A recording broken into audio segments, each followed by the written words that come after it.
Good morning my dear student, मैं sir Pradeep Kumar, my YouTube channel में आपका स्वागत है। आज हम आपको कक्षा 11 का फिजिक्स पढ़ाने जा रहे हैं, जिसमें हम पहला टॉपिक स्टार्ट कर रहे हैं बीमा से।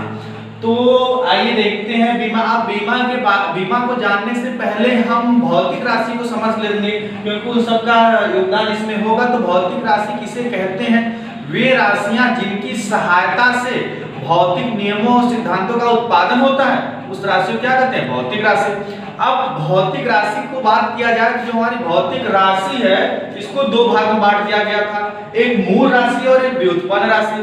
तो प्यारे बच्चों, सबको पता होगा, सारे लोग 9th में पढ़ चुके होंगे, मूल राशि भी 7 होते हैं, उसके मात्रक भी 7 होते हैं। मूल राशि के जो मूल राशि से मिलकर बनते हैं वो व्युत्पन्न राशि होते हैं। ठीक, तो ये सब जान चुके थे। तो बीमा का मतलब क्या है? बीमा है क्या? मूल राशि के ऊपर जो घात, किसी भी वस्तु को डिनोट करने के लिए मूल राशि के ऊपर जो घात चढ़ाई जाती है, वही उसका क्या कहलाता है? बीमा।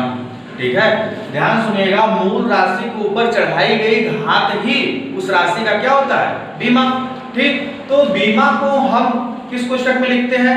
बीमा को बड़े कोष्ठक के अंदर लिखते हैं। ठीक है, अब आइए किसी भी राशि का बीमा निकालने के लिए हम देखते हैं बीमा निकालते कैसे हैं। तो बीमा निकालने के लिए आपके पास जो मूल राशि है, मूल राशियां तो मुख्यतः 7 होती हैं, जिसमें हमें किसी भी राशि का बीमा निकालने के लिए क्रमशः 3 की जरूरत पड़ती है। किसकी किसकी? अब एक देखिए, द्रव्यमान का, ठीक, और दूसरा किसका? लंबाई का, और तीसरा किसका? समय का।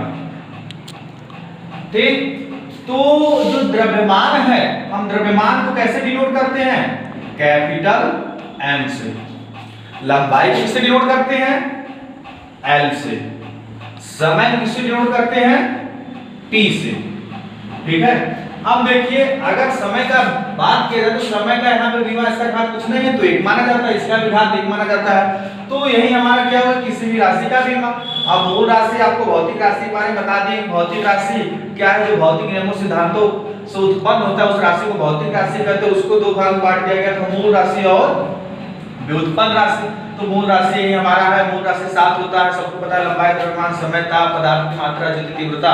ठीक, तो यहाँ पे देखिए, अगर सबसे पहले हम बीमा निकालने का बात करें, यानी सबसे जो हमारा पहला बीमा, सबसे छोटा बीमा किसका होता है?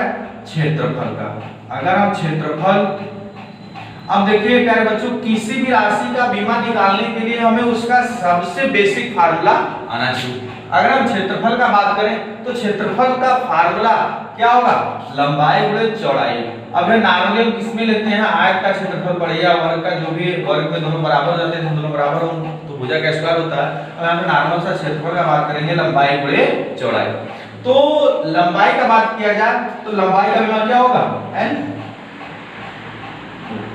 चौड़ाई, अब चौड़ाई, ऊंचाई, लंबाई कुछ भी वह क्या होगा? एक लंबाई तो है। अगर उसे मेजर करेंगे, इतना चौड़ा मींस क्या है? लंबा है, बस उसका नाम बदल गया कि चौड़ाई। और ऊंचाई का बात करें तो वो भी तो लंबाई ही है। तो यहाँ पे इसका क्या होगा? n। अब जैसे यहाँ पे इसका भी घात है, इसका भी घात है, इसे हम सॉल्व करेंगे तो अगर एक ब्रैकेट में जाएगा तो n स्क्वायर मींस लंबाई में 2 घात चढ़ाएगा। यही हमारा किसका? क्षेत्रफल का बीमा है। ठीक, अगर दूसरा बीमा का बात किया जाए तो आयतन। अगर आयतन का बात करें तो आयतन का प्यारे बच्चों बेसिक फार्मूला क्या होता है? लंबाई गुणे चौड़ाई गुणे ऊंचाई। ठीक है, लंबाई गुणे चौड़ाई गुणे ऊंचाई। अब यहाँ पे लंबाई को हम किससे डिनोट करते हैं? L से। चौड़ाई को किससे डिनोट करते हैं? L से। ऊंचाई भी एक लंबाई है तो L हो जाएगा। तो ये हमारा सॉल्व होकर क्या आएगा? L cube. ठीक है, क्या आयतन का बीमा हो गया? ठीक, तो आगे बढ़ते हैं। आइए पहले बच्चों, तो हम कुछ राशियों का बीमा आपको करके दिखाते हैं, फिर उसका आप अपने से निकालिएगा। किसी भी राशि का बीमा निकालने के लिए आपको उसका सबसे बेसिक फार्मूला पता होना चाहिए। बेस में जाइए और निकाल लीजिएगा, रटने की कोई जरूरत नहीं है, एक एक करिए, स्टेप बाय स्टेप ऑटोमेटिक सब कुछ आता रहेगा। देखिए, हम आपको क्षेत्रफल और आयतन का बीमा बता चुके थे। आगे बढ़ते उसी कड़ी में चाल। अब चाल का फार्मूला आपको पता है, चाल बराबर क्या होता है? अगर फार्मूला लिखा जाए तो चाल बराबर दूरी बटे समय, यही होता है। अब दूरी क्या है? लंबाई ही तो है, तो दूरी का बीमा क्या होगा? L होगा। और समय का बीमा क्या होगा, t होगा। अगर हम इसको सॉल्व करें तो यहाँ पे क्या हो जाएगा l, और नीचे से ऊपर जाएगा इसका घात क्या होगा -1 हो जाएगा। ठीक, अगर इसे हम और अच्छे से सॉल्व करें, एक ही में लिखें तो क्या होगा l t के पावर -1।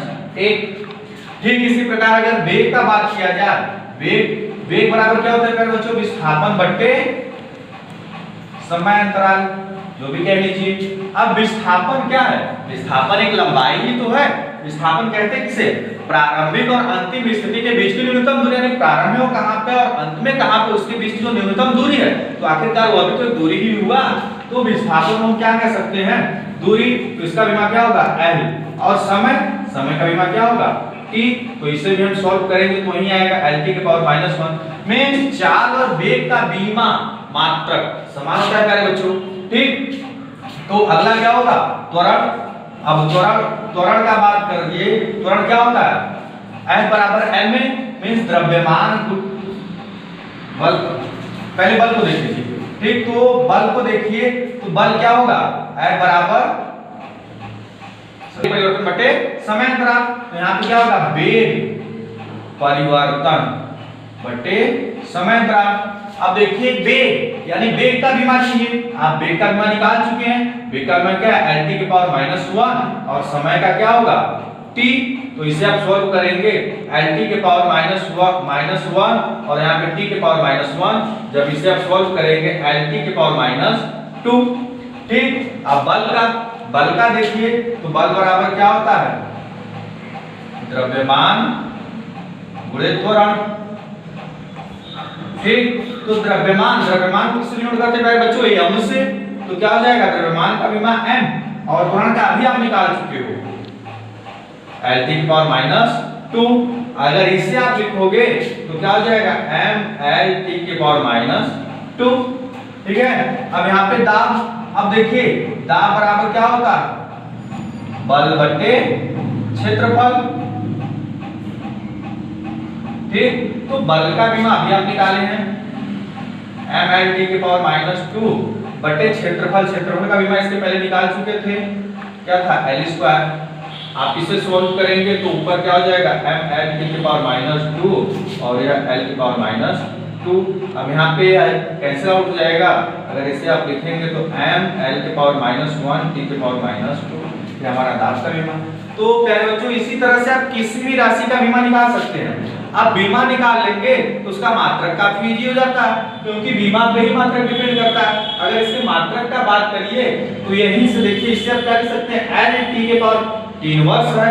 अगर यह l क्या है, लंबाई का मात्रक क्या होता है, मीटर। ठीक, क्यों, क्योंकि इससे पहले हम आपको अभी बता देते हैं थोड़ा सा पद्धति के बारे में। आपको पता है पद्धति हमारे पास कितनी है, सिस्टम, यानी किसी भी मूल राशि को मेजर करने मापने की सिस्टम कितनी है, प्रणाली कितनी है, हमारी 3 प्रणाली है। अब वो प्रणालियां कौन सा है, MKS, CGS, FPS। अगर बात किया जाए जो हमारी प्रणाली है, प्रणाली कितनी होती है, प्रणाली 3 होती है, पद्धति 3 होती है। अब एक पद्धति है MKS, और दूसरा CGS, और तीसरा FPS। जो चौथा होता है प्यारे बच्चों SI। अब यह SI जो सिस्टम है, यानी सिस्टम ऑफ इंटरनेशनल, ठीक, तो यह MKS का ही मॉडिफाइड फॉर्म है, मींस MKS को ही SI कहा जाता है। अब इसमें MKS, CGS, FPS, SI, इसका मींस क्या है, इसका मींस यही है, मूल राशि से इस टर्म को हम जोड़ते हैं। अब उसमें भी यही देखिए MKS।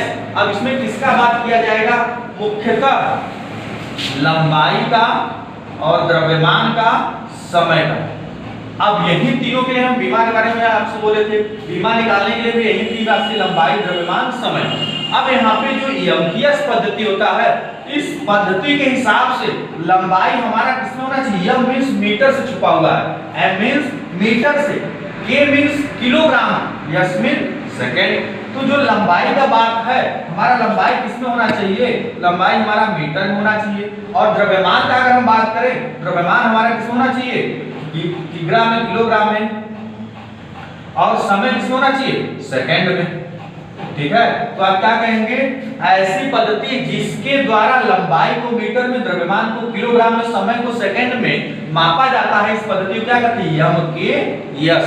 और जो दूसरा है CGS, सीजीएस में प्यारे बच्चों क्या हो जाएगा, लंबाई सेंटीमीटर में, लंबाई किसमें हो जाएगा, सेंटीमीटर, और द्रव्यमान किसमें हो जाएगा, ग्राम, और समय सेकंड। ठीक, तो इस पद्धति के हिसाब से लंबाई को सेंटीमीटर और द्रव्यमान को ग्राम में, समय को सेकंड में अगर मापते हैं तो इस पद्धति को सीजीएस पद्धति कहते हैं। अब एफपीएस, जो एफपीएस है ये क्या है, फुट पाउंड सेकंड, मींस लंबाई को किसमें प्यारे बच्चों, फुट में, और द्रव्यमान को पाउंड में, केमिस्ट्री में आता है, और समय किसमें, सेकंड में। ठीक, और जो लास्ट है एसआई, इसका नाम है मेरे बच्चों सिस्टम ऑफ इंटरनेशनल, मींस यह तीनों पद्धति तो इंडिया में पढ़ाया जाता है, तो सिस्टम ऑफ इंटरनेशनल है, मींस अगर आप देश विदेश में जा रहे हैं, दूसरे देश में जा रहे हैं, तो कौन सा भाषा साइंस का ऐसा बोलेंगे जो पूरे देश को पढ़ाया जाता है, तो यही एसआई सिस्टम ऑफ इंटरनेशनल। मतलब इस पद्धति के हिसाब से आप कुछ भी अगर विदेश में भी जाकर कहते हैं तो आपकी बात को समझने के लिए लोग तत्पर रहेंगे। मींस लंबाई का बात हम हमेशा मीटर में करेंगे, द्रव्यमान का बात किलोग्राम, और समय का बात सेकंड। तो ये हमारा है सिस्टम ऑफ इंटरनेशनल। ठीक, तो ये हमारा तीन पद्धति है। इसका देखिए आपको जानकारी पहले से क्लास 9 में रहा होगा, इसलिए बहुत ज्यादा फोकस नहीं किया, यह आपका बेसिक है इसलिए बता दी। ठीक, और आपको क्लास 9 से फिजिक्स के क्वेश्चन लगाते हुए आ रहे हैं, आपको पता है कि कोई भी फिजिक्स का ऐसा क्वेश्चन नहीं है कि जो आपसे सॉल्व ना हो, लेकिन उसको करने के लिए सबसे पहले फिजिक्स क्वेश्चन को सॉल्व करने के लिए हमें सिस्टम का ज्ञान होना चाहिए। क्यों? क्योंकि अगर लंबाई द्रव्यमान, आप सोचिए दो वस्तु का द्रव्यमान दिया हो किलोग्राम में और एक ग्राम में, तो आप कैसे जोड़ देंगे, या तो किलोग्राम को ग्राम में करिए या ग्राम वाले को किलोग्राम में, तभी हो पाएगा, इसलिए इसका काफी ध्यान होना चाहिए। तो इसी से हमारा निकल कर आता है क्या, मात्रक। अब यह हमारी जो राशि है चाल, अगर चाल की मात्रक का बात किया जाए तो मात्रक, अब देखिए एल क्या है, लंबाई, यहाँ दूरी है ना, तो दूरी, अब दूरी को हम किसमें लेंगे, मीटर। क्यों? क्योंकि यह साई में सब कुछ निकल कर आता है, एमकेएससी मैक्सिमम जाना जाता है। ठीक, तो यहाँ पे lt के पावर -1 है, तो हम इसे क्या लिख सकते हैं, लंबाई का मीटर, और समय है इसे क्या लिख सकते, सेकंड इनवर्स, या आप इसे कर सकते हैं मीटर पर सेकंड, बात तो एक ही है। ठीक है, मीटर पर सेकंड कहिए या मीटर सेकंड इनवर्स कहिए, यह हमारा चाल का मात्रक हो जाएगा। अगर वेग के मात्रक का बात किया जाए तो वेग का हमारा विमा क्या निकल कर है, lt पावर -1 मींस सेम, तो इसका मात्रक भी सेम होगा, मीटर पर सेकंड कहिए या मीटर सेकंड इनवर्स कहिए। अगर त्वरण का बात किया जाए, त्वरण का मात्रक क्या होगा, तो यहाँ देखिए क्या है, lt के पावर -2। अब lt के पावर -2 है प्यारे बच्चों, तो l क्या है, लंबाई, अब लंबाई का मात्रक क्या होता है, मीटर, और t मींस समय, मींस सेकंड पावर -2, तो मीटर सेकंड पावर -2, अगर आप इसे अगर उस टर्म में लिखेंगे मीटर पर सेकंड स्क्वायर, ठीक, तो इसका मात्रक हो गया। अगर बल का बात किया जाए प्यारे बच्चों, तो यहाँ पे देखिए द्रव्यमान है, अब द्रव्यमान किससे, किलोग्राम, अभी बताया द्रव्यमान को किलोग्राम, तो क्या हो जाएगा, केजी मीटर सेकंड के पावर -2। आप अगर उस टर्म में लिखेंगे तो यहाँ पे क्या हो जाएगा, केजी मीटर पर सेकंड स्क्वायर। ठीक, अगर अगला क्या है, दाब, अगर दाब का बात किया जाए तो इसका मात्रक आपको पता है पास्कल, अगर इस टर्म में लिखा जाए तो क्या आ जाएगा, केजी पर मीटर सेकंड स्क्वायर, अथवा पास्कल, अगर उस टर्म में लिखेंगे तो केजी, अगर इसी टर्म में लिख देंगे तो केजी मीटर इनवर्स और सेकंड के पावर -2। ठीक, तो इस तरह से हम बीमा और मात्रक निकालेंगे। किसी भी राशि का आपको बीमा और मात्रक निकालने के लिए आपको बेसिक फार्मूला पता होना चाहिए, आप बीमा और मात्रक आसानी से निकाल सकते हैं किसी भी राशि का। तो प्यारे बच्चों, आप यह देखिए बीमा और मात्रक के बारे में, तो इस टॉपिक पे आप अपने बुक से पढ़िए, सबके पास बुक होगा, इस बुक से पढ़िए। इसके आगे मिलते हैं नेक्स्ट वीडियो में, तब तक के लिए धन्यवाद।